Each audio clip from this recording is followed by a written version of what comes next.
The blackout ended, but something in Nairobi stayed awake. Before sunrise, Makena couldn't sleep. The city outside looked normal, almost. But every few seconds, blue lights flickered across distant buildings, like the city was breathing. Makena had lived in Nairobi her entire life. She knew every sound, every light, every rhythm. Yet tonight, the city felt different.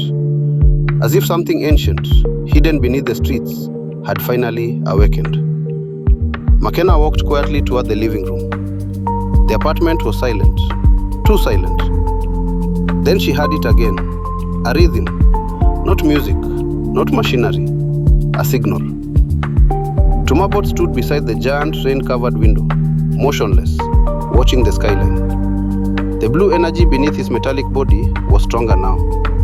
Slow waves moved beneath the steel, almost like a heartbeat. Outside, entire sections of Nairobi flickered together. Streetlights, train lines, billboards, apartment towers, everything pulsed in perfect synchronization. Makena frowned. That's impossible. On a nearby workstation, old radio suddenly activated. Static filled the room. Ancient screens flashed on.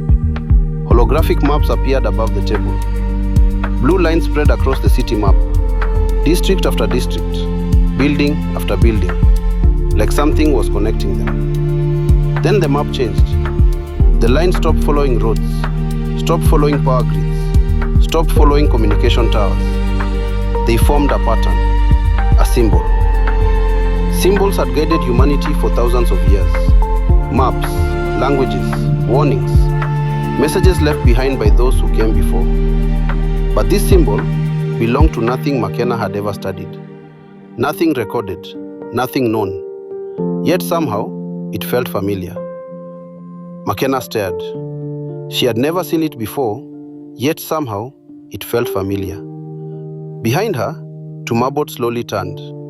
For the first time, not toward the city, toward Makena. His glowing eyes reflected in hers. Then he spoke. I know this signal. Makena froze. What do you mean? Tumabot looked back toward the skyline, as if remembering something. Something buried, something old. It was sent 100 years ago, and it has finally arrived. The holographic symbol expanded, growing larger above the table. The radios fell silent. The city stopped flickering. Everything became still. Then the symbol transformed into a star map. One blinking point appeared far beyond Earth, far beyond anything humanity had ever reached. Beyond Earth, beyond the moon, beyond every colony humanity had ever built. A single star now blinked on the map, waiting, silent, patient, as if it had been calling for 100 years. Makena whispered, "Who sent it?" Tumabot stared at the distant star on the map. His eyes reflected a memory older than anyone in the room could understand. My family. The star pulsed once. The room fell silent. And somewhere, far beyond the edge of human space, something answered.